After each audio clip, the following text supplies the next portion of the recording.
My name is Mike Wilson. Until that night, I thought my life was pretty good, but everything I loved was taken or threatened to be taken from me overnight. Yet I survived. Over the years, I found solace in one Bible verse. The race is not to the swift, nor the battle to the strong, nor bread to the wise, nor riches to the intelligent, nor favor to the skilled, but time and chance happen to them all. I married Jenny Smith 3 months after college graduation. 7 years later, she betrayed me completely. Reflecting on our marriage, I found no warning signs. Jenny was very attractive, 5'6" with blonde hair and green eyes. She wasn't wealthy, but to me, she was perfect. A 9 or 9.5 on a scale of 1 to 10. Her charm drew people in, and she captivated me from our first hello. We seemed to fit together perfectly, sharing similar goals, or so I thought. We dated and eventually got married. If Jenny was a 9.5 with great charm, I was an 8.5, the strong, silent type. I'm 5'8", 190 pounds, with sandy brown hair. I had an active social life in high school and college, with my share of relationships. Though not a sports or movie star, I occasionally caught the eye of women. Jenny and I met in a college statistics class. We quickly became inseparable. Before graduation, I landed a good job, and our future looked bright. One red flag was Jenny's reluctance to introduce me to her parents, John and Alma. After the wedding, I discovered she was embarrassed by her family's poverty, but they were wonderful people, warm, compassionate, and generous. I grew to love them as my own parents since mine had passed away. They lived in a modest house in a not-so-great neighborhood, but it was well-maintained and clean. Jenny's neglect of her parents saddened me, but mentioning it always led to arguments. So I kept in touch with them, calling weekly and helping when I could. For instance, when John's lawnmower broke and he couldn't afford to fix it, I bought a used one for him, pretending it was my old one. He gratefully accepted. My job as a staff accountant at a large manufacturing firm paid well. The accounting department, though small, handled all operations for the company's businesses. 3 years in, 2 events boosted my career. Our department manager retired, and I passed the CPA exam. After 2 failed attempts to hire from outside, I was promoted to head the accounting department with a 6-figure salary. This made Jenny happy, as we could now afford a bigger house and nicer cars. Shortly after the wedding, Jenny became pregnant and we had twins, a girl and a boy. Initially, Jenny was unhappy, feeling it was too soon and wanting to travel first. I was ecstatic. Fortunately, once the twins, Glenda and Mark, were born, Jenny became a wonderful mother.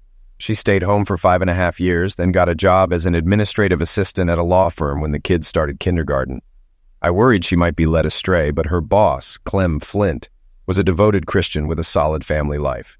Our marriage seemed strong until the 6th year when Jenny became increasingly unhappy. One day, after she lashed out at Glenda, I confronted her. "What's going on, Jenny? You didn't need to snap at her. It was just a plate." Jenny started to cry. "I'm just so depressed. I feel like my life is passing me by. I feel like I'm just somebody's wife or mommy. There are so many places I want to visit and things we can't afford. My life is crap." I was shocked and suggested counseling, which she angrily rejected. "I'm not crazy. I just want to live a better life." Jenny's mood swings made our home life tense. Sometimes she'd lose her temper, and other times, we'd be a loving family. I thought it was a rough patch, but I loved Jenny and our kids, so I tried to shield them from her mood swings and reassured them of her love. On weekends, I took Mark and Glenda on outings. Jenny sometimes joined us, but often didn't. The kids loved their happy mom on trips, but were relieved to leave their unhappy mom at home. Things were tense until a 4th of July picnic my company hosted. Surprisingly, Jenny enjoyed it, and afterward, her mood improved, and our life got back on track. Then came the New Year's Eve party at my company's office, and my life changed dramatically. Jenny, who usually didn't want to go, insisted this time, saying she missed dancing. This was odd since Jenny wasn't fond of dancing, but I agreed. At the party, I was surprised to see our company owner, Brad Colson. He usually only attended the 4th of July picnic. It was at the last picnic that Jenny first met him. Everyone was surprised to see him at the New Year's party, as he typically only participated in volleyball and softball games during the summer event. Once Jenny settled in, I went to get us drinks. When I returned, the music started, and Brad asked Jenny to dance. They danced through several songs before he brought her back to our table. When I suggested Jenny dance with me, she said she needed to rest. But half an hour later, she eagerly danced 5 more songs with Brad. I only managed to get 2 dances with her before she claimed she was tired again. 15 minutes before midnight, Brad returned, and Jenny took his hand without even looking at me. I was furious, but didn't want to make a scene in front of my boss. I decided to talk to Jenny at home. As midnight approached, I looked for Jenny to kiss her at the stroke of midnight. To my shock, I saw Brad kiss her on the lips. I stormed over, pulled Brad away, and shouted, "Leave my wife alone, you fool!" The room fell silent as everyone stared at us. I didn't care if Brad was my boss. He had crossed the line. My heart raced, and I was ready for a confrontation. But Brad just smirked. Through clenched teeth, I said, "Jenny, it's time to go home." When I reached for her hand, she pulled away.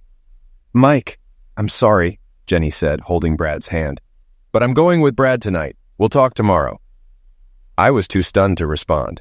Brad and Jenny left, and everyone stared at me. Humiliated, I went home. The next morning, I woke with the worst hangover of my life after a night of crying and drinking. I was enraged and plotted revenge on Brad, but quickly discarded any plans that could land me in jail. After 3 hours, I managed to control my headache and called the babysitter, telling her I'd pick up Mark and Glenda soon. Paranoia set in. What if Jenny decided not to come back? I rushed to get the kids before Jenny could. The kids were happy to see me, but asked where their mom was. Holding back tears, I lied and said she had to go on a trip. They were disappointed until I suggested going to IHOP for pancakes. While they ate, I made 2 lists, one for fixing things and one for planning a divorce. Back home, I was relieved and disappointed that Jenny wasn't there. I wanted to fix things, but feared my reaction. Then I saw the answering machine blinking. It was a message from Jenny, saying it was best to postpone our conversation for a week. She explained that Brad needed a secretary for a business trip, and she was filling in. Jenny turned out to be full of lies. The only person she was filling in for was Brad. I threw away my list of ways to reconcile. The emotional pain was worse than any physical pain I'd ever experienced. Betrayal by someone you love and trust is indescribable unless you've been through it. I understood how people could go insane and do terrible things. I dismissed any thoughts of self-damage because I loved my children too much. But other dark thoughts persisted, including doubts about whether Mark and Glenda were really mine. I let the kids play in the backyard while I started planning a new life. First on my list was a DNA test. I took a kit when we went to a restaurant and collected samples. I called a friend who had gone through a divorce and asked for his ex-wife's lawyer's contact information. The lawyer, Tom Watson, was surprised but interested when I mentioned my wife's lover was Brad Colson. He scheduled a meeting for Tuesday morning and asked me to bring my financial documents and the kids. After gathering everything, I spent the day with the kids.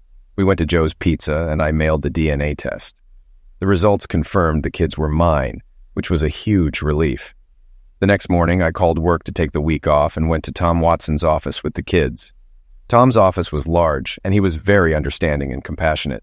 He listened as I told him how Jenny had left me for my boss on New Year's Eve. Tom showed me a picture of his cousin, Abby Colson, who had been married to Brad's brother, Joe. Joe cheated on Abby, and Tom represented her in the divorce. Although he was outmatched by Brad's lawyers, he eventually got the judgment partially reversed. Tom promised to fight hard for me, despite knowing Brad would bring his lawyers against us. "That's enough for me," I said firmly. "Let's get started." I suddenly felt good that someone was on my side, and that I could finally fight back. For the next 3 hours, we reviewed all the papers, discussed what to expect, and Tom asked what I really wanted. I said, "I want the house, half the property, an untouched pension, no alimony, and no child support." Tom replied, "You might need to temper your expectations, but I'll fight for all that. Do you want full custody?" I clarified, "If Jenny doesn't want the kids, then yes, I want them. But I think joint custody is fair, since she loves them too." Tom warned, "She's likely to get primary custody, especially if she marries Brad. He has the resources to make her a stay-at-home mom. You might get liberal visitation rights, but they might fight that too." "That sucks," I said angrily. "I didn't do anything wrong, but I'll end up losing." Tom added, "If she marries Brad, you won't pay child support, but will still owe alimony. I'll gladly pay child support just to see my kids." At the final meeting, Tom spoke to Mark and Glenda and was impressed by their love for me. He said, "Your kids love you so much, though they love their mom too, just not as much." I left feeling better financially, but worried about time with my kids. Tom said he would draft a divorce and temporary custody petition. We planned to serve Jenny after her business trip. Jenny called and asked to talk, so I arranged for the kids to be elsewhere. I no longer had illusions about reconciling. Our marriage was over. When Jenny arrived, I struggled to contain my emotions. I got a beer and sat at the table. Jenny asked about the kids, and I nearly snapped. "So now you're worried about them?" I said. Jenny quickly reassured me. "I thought our meeting would be ugly after New Year's Eve. I'm sorry for that. Brad convinced me it was better to let you cool off, and he was right. After the trip, I realized he was my soulmate." "Soulmate? Convenient he's super rich," I said sarcastically. "Let's talk about the divorce so I can stop wasting my time." Jenny got angry. "You don't have to be rude. I don't care what you think." "Then leave," I said, heading to the backyard. But Jenny insisted we finish the conversation. She handed me an envelope. The terms were generous until I read the last paragraph. I threw the papers at her. "Tell Brad to shove this proposal. I will never consent to him adopting my children. Offering $100,000 for consent is despicable." "Mike, we can offer the kids a better life," Jenny argued. "Screw you and your husband," I retorted. "It'll be better for the kids," she continued. "They'll have better opportunities in travel. Brad is willing to pay you $250,000 for the adoption." "No way," I said. "This conversation is over." "Jenny, you're not just a total strumpet, but also an idiot. What part of screw yourself and your soulmate don't you understand?" "I'm sure Brad will increase his offer to $500,000, Jenny quickly replied. "That's probably more money than you'll ever have. We were barely making ends meet on your salary. Don't forget Brad is your employer. Your job could disappear in an instant. Even if he offered $100 million, I wouldn't take it." I was on the verge of doing something stupid and needed to calm down. I glanced at the clock and turned back to Jenny. "I've had time to reflect on our marriage, and it's not pretty. You may think you have a golden kitty, but you don't. We had a good marriage for a while, but for the last year, you've been a terrible wife, mom, and person. We weren't just making ends meet. You always spent more than necessary because you wanted the best of everything. I don't need Brad's crumbs, and if he plans to fire me, I'll go to the EEOC right now. The court granted me custody of the kids because you abandoned them." "I didn't give up my children," she said angrily. Then the doorbell rang. "It's for you," I said, smiling as I opened the door to a sheriff's deputy. He asked, "Are you Jenny Wilson?" After she showed her ID, he handed her a summons. She read the divorce petition and ran away in tears. God, that felt good. I told Tom on my cell phone. "I hope you behaved yourself?" asked Tom. "It was difficult, but I did. Jenny left here in tears after being served. I don't know what that had to do with." "You were hardly wrong about what they'd offer. But Brad wants to adopt my kids. He can't do that, can he?" "That's unexpected," Tom admitted. "Taking away your parental rights would be extremely difficult unless they prove you're unfit. Be careful around Jenny and Brad. Stay close to people who can be witnesses. They may try to twist even innocent events to make you look bad. We'll be prepared." "Tom, does it ever get easier?" I asked, feeling the pain of Jenny leaving again. "Yes, it does," Tom replied immediately. "You're not as devastated today as the night she left. There will be good and bad days for a long time. We might lose some skirmishes with Brad and Jenny, but we'll regroup and find new ways to fight back. Keep the faith." During the week off work, I followed Tom's advice. I opened new accounts and transferred half the money. I arranged for the twins to stay at school until 5:30 p.m., giving me time to get home and do chores before putting them to bed. I established a stricter routine, making them bathe, brush their teeth, and go to bed by 8 p.m. They initially objected, but when I promised 2 bedtime stories, they began to look forward to it. Spending time with the kids became a lifesaver. We grew closer, and they didn't ask about their mom too often. But one day, Mark asked if his mom would ever come back. I didn't want to hurt them, but didn't lie either. I told them the truth. Their mom found a new man she liked better than me and wanted him to be their new daddy. They cried, and I felt awful, thinking I'd said too much. I quickly assured them that I would always be their daddy. That calmed them down, and I got 2 big hugs. Saturday morning arrived, and it was time to take the kids to their writing lessons. Despite not seeing their mom for over a week, Mark and Glenda were excited to see Miss Darla. The lessons were my idea, which Jenny had opposed. Glenda loved horses, and Mark joined in to avoid being left out. Surprisingly, Mark became a better rider than Glenda. Darla Lamson, who owned the horse farm, was an excellent instructor and a cheerful person. She had a warm smile and an infectious laugh, and the kids adored her. "Where's Mrs. Wilson?" Darla asked as I stood at the corral fence. "Mrs. Wilson and I are getting a divorce," I replied honestly. "I'm sorry," Darla said quickly. "I didn't mean to intrude." "No, it's okay. I just hope we can keep the kids in these lessons. My lawyer says the court will likely give her primary custody and me visitation rights. I'm fighting for joint custody, but it doesn't look good. Why? Once the divorce is final, Jenny will marry her rich lover and stay home. I'll have to hire babysitters, and I work for Brad, her lover, so I might lose my job soon. Is that Brad Coulson? Darla asked, narrowing her eyes. Yeah. Do you know him? I've met his lawyers. He wanted 2 acres of my land without paying for it, just to create a buffer. His lawyers filed motions, and I couldn't afford to fight. I finally agreed to give up the land if he paid my attorney's bill. The whole experience left a sour taste in my mouth for Brad. Brad is a piece of crap. My soon-to-be ex-wife chose him, and I'd like to see them both get what they deserve, I said. What will you do if Brad fires you? Darla asked. I'm a tax preparer and do bookkeeping on the side. I have 3 small business clients now. I'm saving money from my job and side business to help when I get laid off. I might have to sell the house and find an apartment to set up my business. If you can handle my accounting for the money I'm paying now, Darla said softly, I'd be happy to give you my business. I can't ask you to do that, I protested. If your accountant is doing a good job, there's no reason to change. I don't know if they're doing a good job. They were my father's accountants and handle payroll, taxes, and more for $2,000 a month. I don't know anyone there, and they take weeks to respond. I glanced at Glenda and Mark happily jumping their horses, then turned to Darla. Okay, if you're sure, I'll look at your books. If I can do it for the same amount, I'll take you on as a client. Darla laughed and led me to her office, where she showed me the current year's books and last year's tax return. The charges from her current firm were exorbitant. I can't do it for what they're charging, I said with a smirk. I can't charge you more than $750 a month and $2,000 for federal tax returns. No, Darla protested. I'm willing to pay that much. No, I don't work that way. Your current accountants are overcharging you. I will only take you on if I can offer a fair price. Wow, I didn't expect that, Darla said gratefully. That's going to help me a lot. Since I got the ranch, I've struggled to save. $1,250 a month will help a lot. Thank you, and Glenda and Mark's lessons will be free from now on. I can't ask you to do that, I protested. You didn't ask, Darla smiled.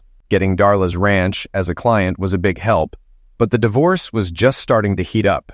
Despite Tom's assurance that things would get better, it wasn't happening. Every week, there were pictures of Brad and Jenny in the society section. It was unfair. Jenny's life seemed perfect, and mine was in the toilet. I was lonely and miserable. 2 weeks after DD Day, my day started well with a call from Harvey's Hardware wanting me to do their accounting. But then it turned into a disaster. I was fired, which wasn't surprising, but still depressing. Tom was preparing paperwork to file a wrongful termination suit with the EEOC, warning it could take years. Tom sent out a press release about my battle with Brad, which reportedly made my former boss furious. Things worsened when Tom called to inform me a judge had signed an order for joint custody. Jenny could live in the house, but she chose to pick up the kids after school and have me collect them in the evenings. It was a nightmare, having to see Jenny and Brad flaunting their happiness. The kids were confused, and I was depressed. Jenny's attorney filed motions to change the primary residence to Brad's house, claiming I denied visitation and tried to turn the kids against her.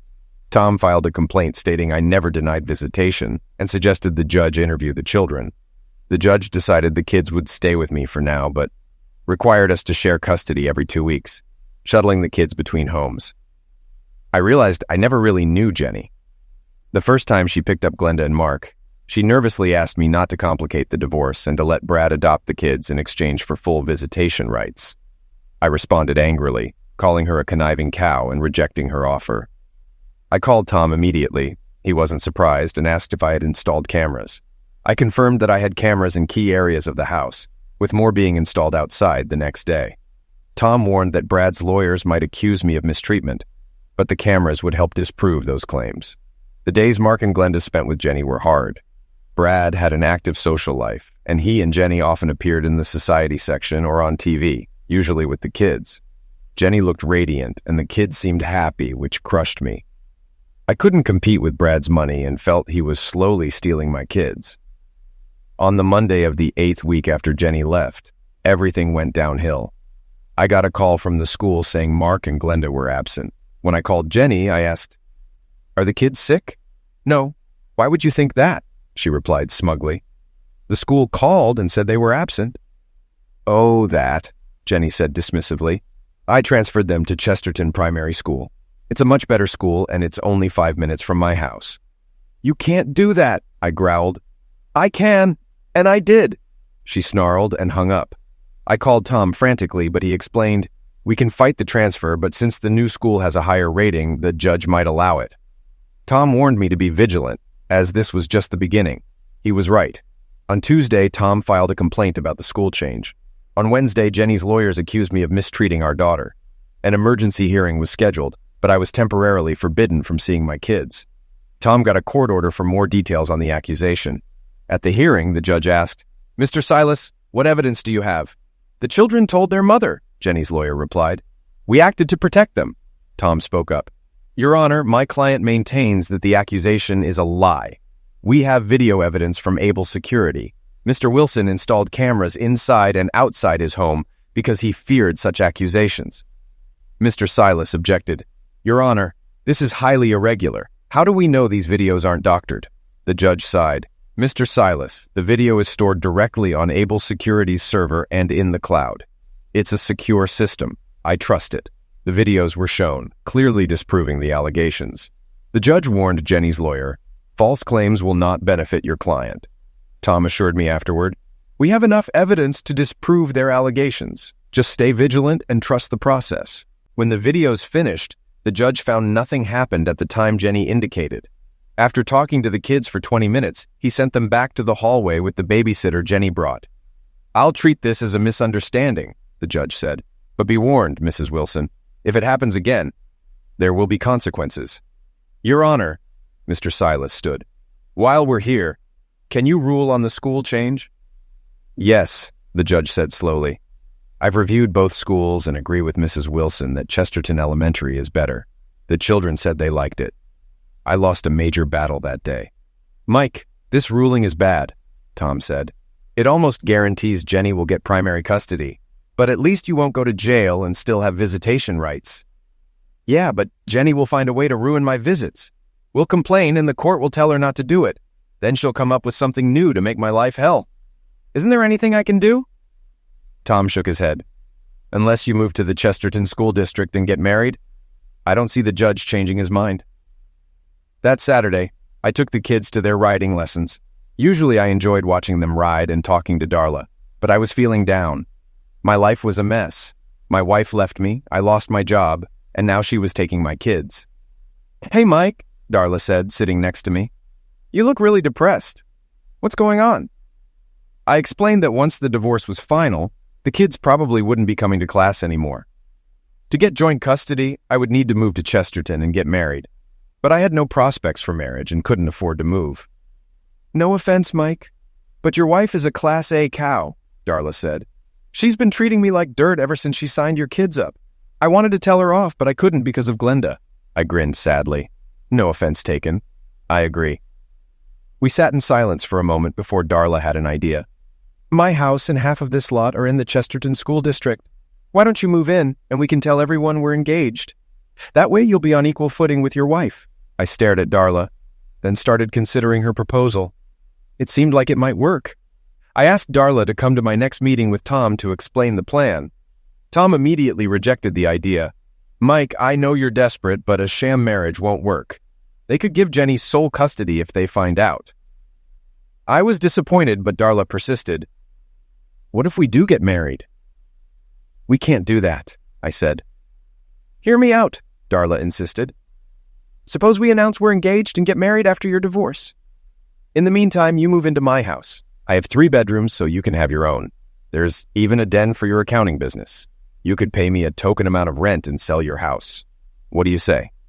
Tom considered the idea. What you're proposing isn't necessarily illegal, but you'll need a real marriage ceremony. We'll have to draw up an agreement detailing Mike's financial contributions and a prenuptial agreement outlining your assets. If you divorce in less than a year, Brad and Jenny could prove it was a sham. I suggest at least 18 months. I'll settle for all of that, Darla said immediately. My head was spinning, unsure if it was the right decision. Darla, this is a big commitment for you. Anything to mess with Brad, she said with a smile. From 8 weeks to 18 months after DD Day, we signed the papers Tom prepared. Darla seemed thrilled, likely hating Brad as much as I did. We agreed to be married for at least 18 months and could divorce after that. Property division was clear, and I paid rent as my share of household expenses. The next day, Darla and I applied for a marriage license. We kept our marriage plans secret while Jenny and Brad announced theirs. Photos of their wedding details were in the society pages, with over 500 attendees expected. On the day of the final hearing, I was nervous. Despite feeling on equal footing, I knew fairness wasn't always the court's priority. Jenny's attorney, Mr. Silas, detailed my shortcomings.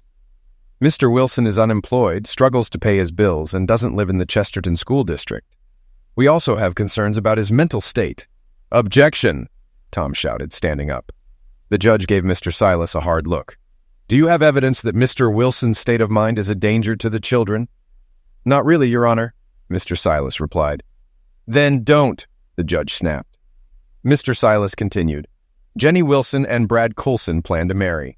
Mr. Coulson's home is in the Chesterton School District, and he has considerable means. Mrs. Wilson will be a stay-at-home mother. We believe sole custody is in the children's best interest. Tom stood up. Mr. Wilson has no problem paying his bills. Here's his financial statement proving he can care for his children. Any financial difficulties are due to Mr. Coulson unfairly firing him. We filed a lawsuit with the EEOC and expect a favorable settlement. Mr. Wilson has started his own accounting firm, which is profitable and growing. He is also engaged to Darla Lamson and now lives in her home in the Chesterton School District. We request Mr. Wilson be awarded primary or at least joint custody. As Tom sat down, I glanced at Jenny, who looked stunned. Brad's face was red with anger, and Mr. Silas appeared irritated. We had blindsided them. I'd like to talk to the kids before I make a ruling, the judge said. My stomach nodded as the judge spoke to the kids for 20 minutes.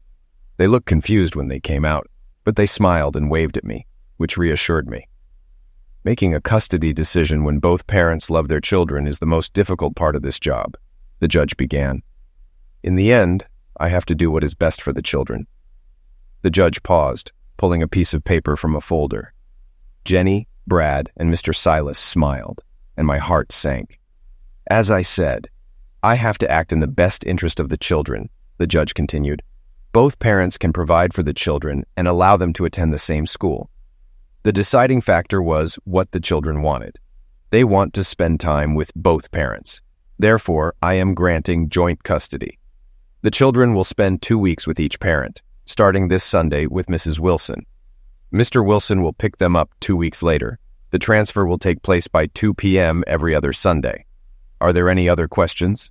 When no one spoke, the judge announced, the divorce will be final in 30 days, and tapped the gavel. We had already agreed to split everything 50-50, and the house was up for sale. After expenses, Jenny and I would each get $6,000. While that was nothing to Jenny, it was extra money for me. I felt jubilant, but tried to remain calm. In the hallway, I hugged the kids. Then I approached Jenny and Brad, who were berating Mr. Silas about the judge's decision. Sorry, Jenny, I said with a smirk. Just wanted to clarify when I can pick up the kids. 2 weeks from Sunday. That's not the end of it, idiot, Brad growled. Whatever, Brad. I just want to know when I can pick up the kids. We can meet at a neutral location like McDonald's if needed. The judge said 2 p.m., idiot. And that's how it will be until our lawyers overturn the ruling, Jenny snarled. Marrying Miss Piggy to get joint custody, really?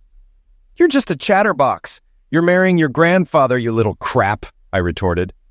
Go outside and I'll punch you to the sidewalk, yelled Brad. I wasn't going to fight Brad, but I was pissed. Don't you need your cane first? I taunted. Brad lunged at me, but I stepped back. Jenny grabbed Brad's arm and Mr. Silas stepped between us. Mr. Coulson, please, if you attack Mr. Wilson, the court can grant him sole custody. Please, Brad, Jenny pleaded. Suddenly, I realized my kids were clinging to my leg, yelling, Don't hurt our daddy! Jenny glared at me, then turned to the kids. It's okay, kids. Mr. Coulson and Daddy were just fooling around. Let's go get some ice cream. As they left, I said, I'll be there at 2 p.m., 2 weeks from Sunday. Jenny only glanced at me. At the appointed time, I picked up the kids and we went to a movie and dinner with Darla. Brad's lawyers couldn't overturn anything. The kids loved living on the ranch with Darla, riding horses and cooking with her. Jenny had struggled to boil water, so this was a welcome change. 30 days after the judge's ruling, Darla and I married at the courthouse with the children present.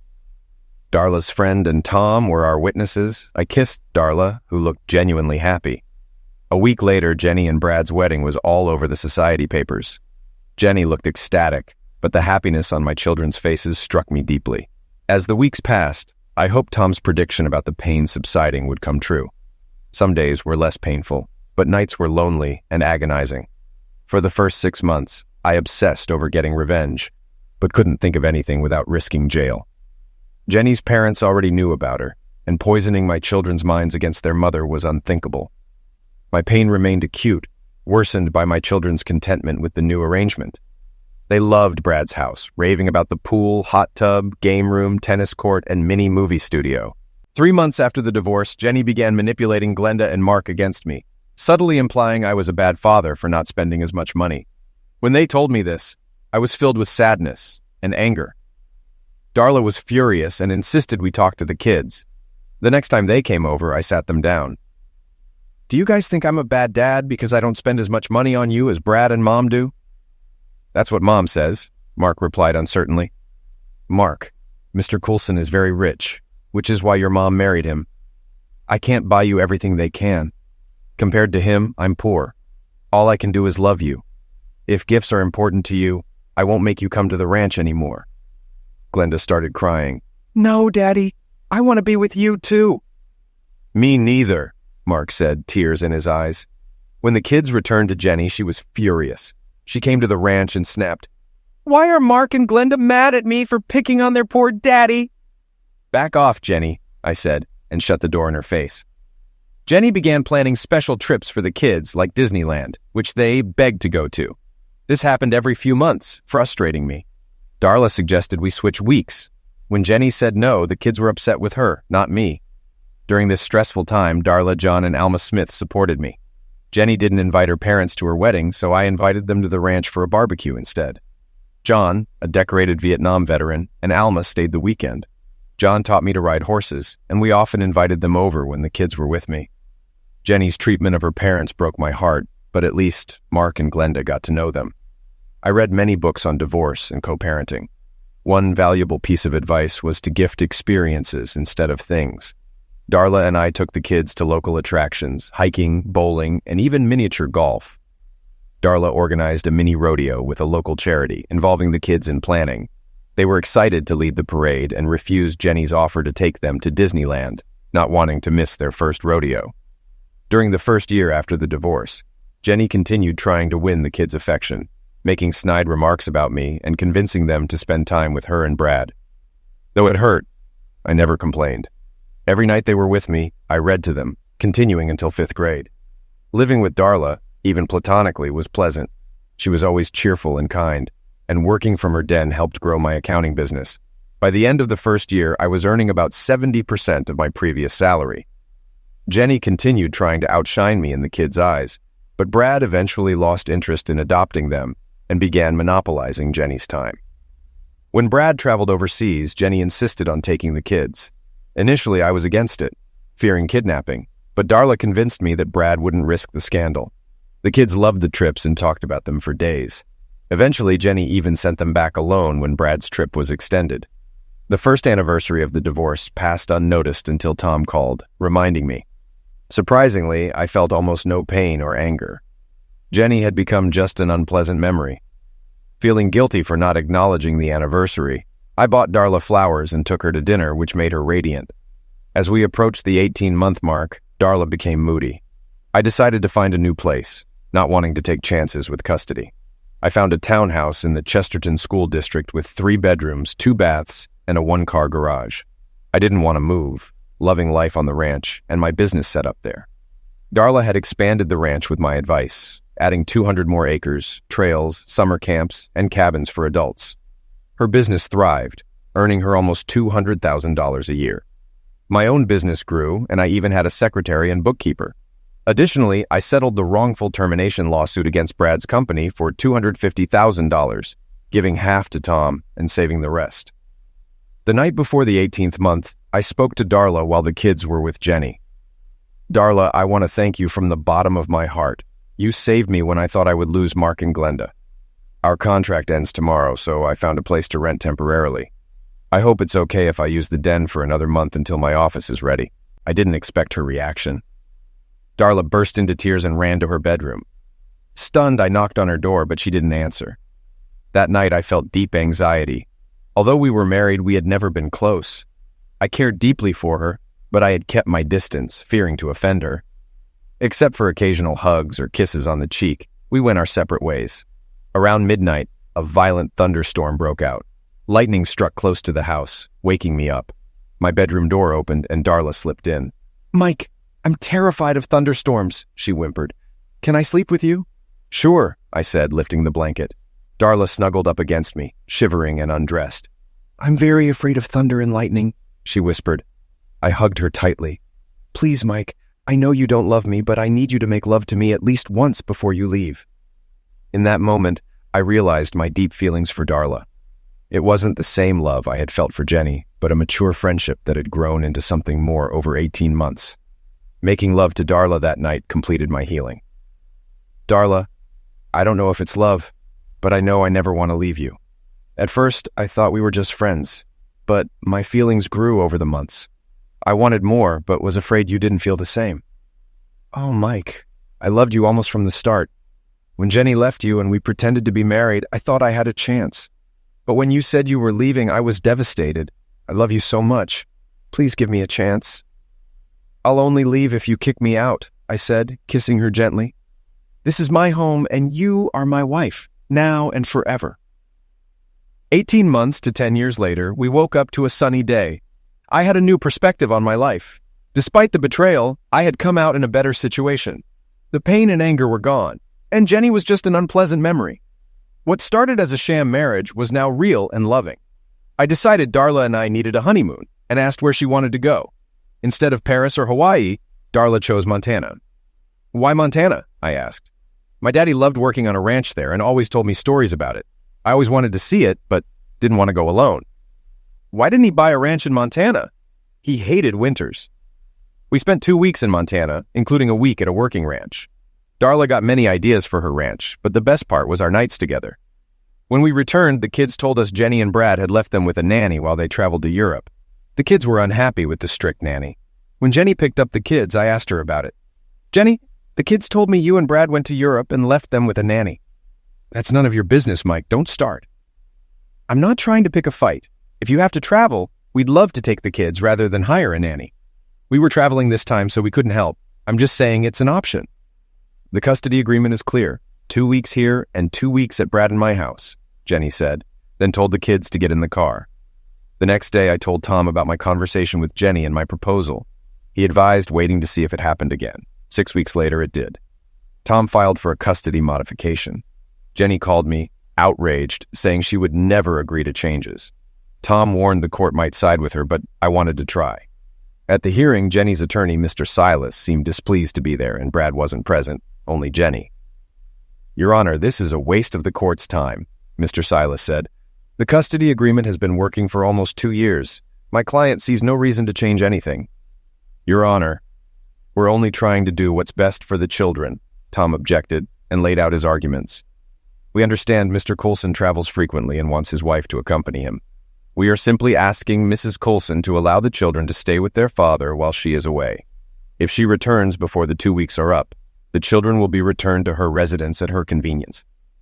"Mr. Silas, do you have anything to add?" the judge asked. "The custody agreement is working, and Mrs. Coulson prefers it unchanged." The judge nodded. "Although I agree the current agreement is working, it makes no sense to deny the children their father's company if the mother is away. I grant Mr. Wilson's motion to modify the custody agreement accordingly." I was stunned by the quick decision and even more surprised it was in my favor. Seeing Jenny's anger, I knew trouble was brewing. "Why are you such a pain in the back?" Jenny asked me in the hallway. "Jenny, what's the problem? You're not around, so why can't the kids stay with me? It's better for them than sitting with that strict nanny you hired." "Screw you, Mike," she hissed and walked away. "What's her problem?" I asked Tom. "I think Jenny hates not being in control and fears the kids will love you more," he replied. "You're probably right," I sighed. "Jenny keeps trying to turn the kids against me and makes me wait when I pick them up. But she has everything she wants, so why this pettiness?" "Because she can," Tom said with a smile. "Come buy me lunch." 2 years after that night, Darla and I had a baby girl named Wendy. 18 months later, we had a boy named Stephen. Darla was a wonderful mother, and Glenda and Mark became protective of their new siblings. The next 5 years flew by. During that time, I had Mark and Glenda 70-80% of the time, as Jenny and Brad traveled frequently. Jenny had little contact with her parents, who only visited once or twice a year. They were never invited to stay at Brad and Jenny's house. On the other hand, Darla and I invited John and Alma almost every weekend. The kids loved having them over, and I enjoyed their company. John shared stories about his varied occupations and service in Vietnam, which I found fascinating. It bothered me that Jenny ignored her parents, and I knew it hurt them. When I tried to talk to Jenny about it, she told me to mind my own business. I continued to follow Jenny and Brad in the social pages. The kids liked seeing pictures of their mother in the newspaper. Initially, I thought their marriage would dissolve, but over the years, they seemed very happy. According to Mark and Glenda, life at Brad's house was pleasant, and they even liked Brad. He was nice to them and bought them lots of things, which the kids always appreciated. About 8 years after our divorce, Alma passed away from cancer. She spent her last days with us at the ranch. Her funeral was held locally, and many attended. There is a private cemetery on the ranch dating back to the 1870s, and John asked if Alma could be buried there. We agreed and also promised John he could be buried next to her. I wasn't sure if Jenny would attend the funeral, but she showed up with Brad. She wore a dark blue dress and sunglasses, and Brad's appearance had changed. His hair was thinning and graying, and he had a hint of a potbelly. John greeted Jenny awkwardly, but then they hugged. Brad shook John's hand and offered condolences. Mark and Glenda, who had been crying, hugged their mother. Brad nodded and smirked at me, expecting a reaction, but I smiled and shook his hand. When we tried to sit in the front pew, there wasn't enough room, so I suggested Brad and I sit in the second pew. Brad wasn't happy, especially when John insisted I sit next to him. Darla took my place in the second pew with Brad. During the service, I heard Brad grumbling, and Darla hissed something at him. Brad then got up and left. After the service, John invited Jenny and Brad to the ranch for the burial and meal, but Jenny declined, citing a plane to catch. Afterward, I asked Darla what had happened with Brad. "He was mad because you were sitting in the front row with his wife," she said, "but I told him to shut up because the world doesn't revolve around him." Darla smiled mischievously. "I think he was insulted." We laughed about it, but we shouldn't have. Brad is vindictive. 2 weeks later, he began another land grab, claiming 10 acres adjacent to his allotment. His attorneys discovered a clerical error that excluded the parcel from the ranch's single ownership. Brad paid the taxes and demanded a tax return. Darla was upset and considered signing the deed. "Absolutely not," I replied.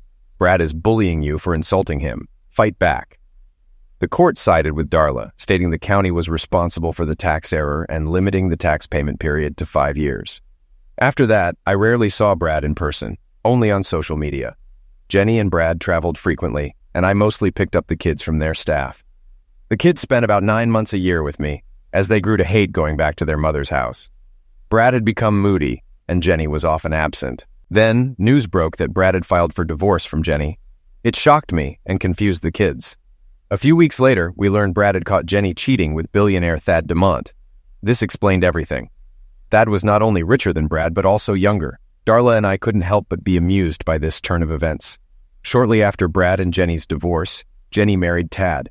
This worked out well for me since Tad didn't live in the Chesterton School District, meaning Glenda and Mark lived with Darla and me full-time. After Alma died, I convinced John to sell his house and move in with us. Darla hired him for ranch renovations, and we expanded the house for a dining room and my bookkeeping business. This led to another fight with Brad, who tried to block our building permit. Despite his efforts, we got the permit, and John did most of the construction work. About a year after Jenny married Tad, she filed for divorce again. Rumors spread that Tad had cheated on her with an 18-year-old, and another rumor, which I later confirmed, said Tad married Jenny just to spite Brad. From 10 to 30 years after that night with Darla, life had its ups and downs. Mark was in a car accident but survived with minor injuries. John had a mild stroke but recovered well with therapy. I had a triple bypass surgery after Darla insisted I see a doctor for my persistent health issues. Despite these challenges, my love for Darla only grew. When Darla asked if I ever thought about getting back with Jenny, I reassured her, "Darla, never. Jenny is my past, and you are my present and future. I love you, and that's never going to change." One day, I encountered Brad in a doctor's waiting room. He looked frail and admitted, "You won." He explained he truly loved Jenny and now understood my pain when she left me. Brad revealed he had stage 4 cancer and apologized for pursuing Jenny while she was married to me. I forgave him, realizing my hatred had turned to pity. Brad died 5 months later. Darla and I attended his funeral, which was sparsely attended. Jenny, upset and accusing me of gloating, confronted me. "You had to come and gloat, didn't you?" I responded angrily. "You're a hypocrite. You left him for someone richer, and now you cry crocodile tears. Brad apologized to me months ago. Did you ever apologize to him for setting him up?" I didn't wait for her response. Darla and I left. On the drive home, after a tense silence, Darla lightened the mood by asking, "Who pooped in your crispy crumbs this morning?" I burst into laughter, appreciating her ability to make me laugh even in tough times. When Brad's will became public, I was surprised. He left most of his fortune to charity and his alma mater, but also left $2 million to Jenny. With inheritances from 2 wealthy husbands, Jenny was doing well. She bought an apartment near the ranch and tried to reconnect with the kids, but they found her place boring and didn't want to visit. I encouraged them to make an effort, but eventually Jenny gave up and found a new boyfriend. She frequently changed boyfriends, and the kids were happy not to spend time at her place. If they were happy, I was happy. I was very proud of our kids. Mark graduated from Georgia Tech with an engineering degree and works in Austin. He married Cindy Stubbins, also an engineer, and they have 2 daughters. Glenda became a veterinarian after attending Texas A&M. She returned home, worked locally, and eventually opened her own practice.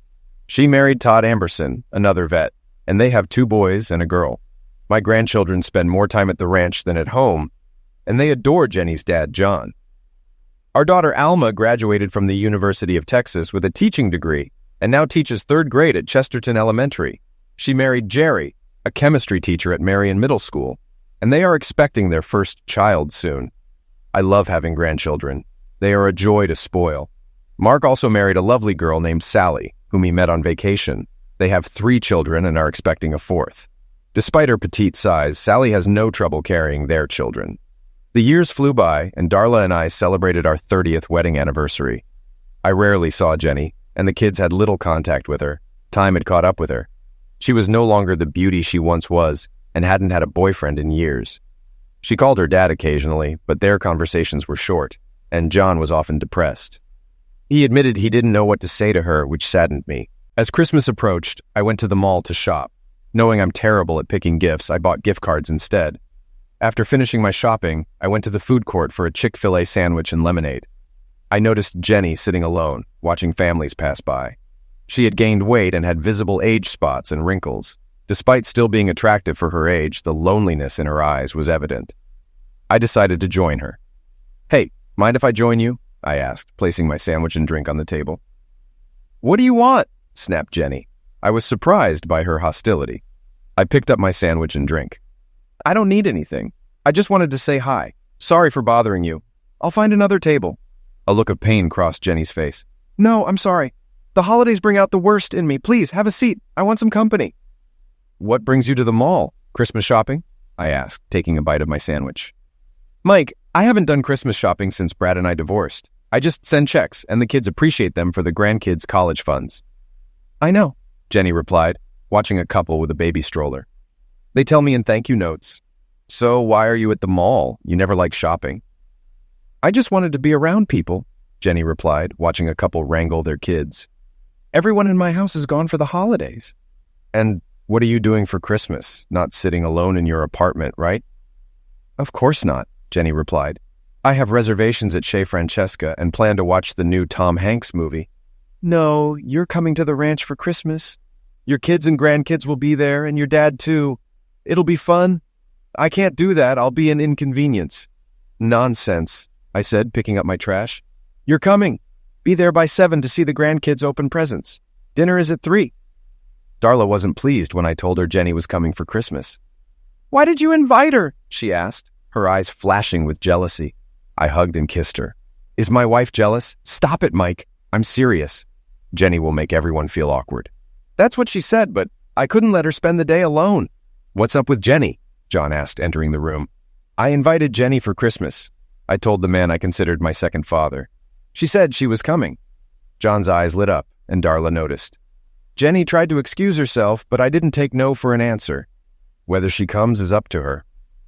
The happiness in John's eyes faded, but was replaced by hope. On Christmas Day, Jenny didn't come to watch the grandchildren open presents or for dinner. I realized she wasn't coming, and John looked downcast, sitting quietly. I sent my youngest granddaughter, Christy, to play a game with him, and soon he was on the floor playing Candyland. At 5:30, I was surprised to hear the doorbell. Jenny stood there, dressed as if she were going out to dinner. "Hi," I said kindly. I was beginning to lose hope. "I still think it might be a mistake," she said, uncertain. "No, it's not," I assured her. "You missed dinner, but we're about to serve dessert. Or I can heat up a plate of leftovers for you." "No, dessert sounds lovely," Jenny said as I walked her inside. "Hey, everyone," I announced. "Look who I found. Jenny's here for dessert." The grandkids swarmed her, picking teams for a game. Mark and Glenda hugged and kissed their mom, wishing her a Merry Christmas. All the kids hugged her, and to my surprise, Darla did too. The evening went pleasantly. Jenny was nervous at first, but relaxed when she realized she was the only one feeling awkward. It was touching to see Jenny and her father talking and laughing. Despite her calm demeanor, Jenny still seemed unsure about being in Darla and my house. I observed her from time to time, noting she was still attractive, but my feelings for her had changed. She was just the mother of my 2 children. After the grandchildren settled down, their parents decided to use the hot tub. It was 34 degrees outside, so Darla, Jenny, and I stayed inside. John tried the hot tub, but quickly returned, saying it was too cold. I got us drinks, and we sat by the fireplace with the Christmas tree blinking. For 15 minutes, we watched the flames in silence. At one point, I noticed tears streaming down Jenny's face. "Are you okay?" I asked, not sure why Jenny was crying. "I'll be fine," Jenny replied in a thin voice, wiping away the tears. Neither Darla nor I mentioned her tears, letting the silence envelop us again. After 5 more minutes, Jenny spoke. "I almost didn't come," she said, staring at the fire. "I was afraid I'd confirm what I already knew. I made a mess of my life." "Oh, I think you're being too hard on yourself," Darla said. "I saw pictures of you and Brad, and it was clear you loved him. The same with Thad. Neither marriage worked out, but 50% of marriages end in divorce anyway. I did love Brad at first, though I still loved you, Mike. But I loved his money and power more. We were good together for years, but I let him separate me from my children. As he got older, health problems affected him in bed. He became frustrated and angry. I started cheating on Brad about 6 months before dating Thad. I saw the same pain and hatred in Brad's eyes that I saw in yours, Mike. Almost from the start, I suspected Thad of cheating on me. When I caught him, he laughed and said he only married me to spite Brad. I was devastated and realized how you and Brad felt. After Thad, I decided to enjoy life without marriage. I had more than enough money for it, so I had one loveless affair after another." That was about as much of an apology as Jenny could offer. After a few moments of silence, Jenny drained her glass and stood up. "I have to go." Darla and I tried to convince her to stay the night, but she refused. John and I walked her to the car. Her father hugged her tightly and told her he loved her. Jenny's tears flowed again as she wiped them away. Before getting in the car, she hugged me and said, "Thank you." Then she left. I don't know what the next few years will bring. I believe Jenny truly regrets many of her life choices. Whether she reunites with her family is her choice. The house is quiet now, with only the occasional pop or crackle from the fireplace. I couldn't help but think about how sad my ex-wife was, and yes, I felt sorry for her. I regretted all the time I wasted trying to get back at Jenny and Brad. As I watched the fire dance, I remembered the Bible verse. "The race is not to the swift, nor the battle to the strong, nor bread to the wise, nor riches to the intelligent, nor favor to the knowledgeable, but time and chance happen to them all." Time proved to be a true retribution.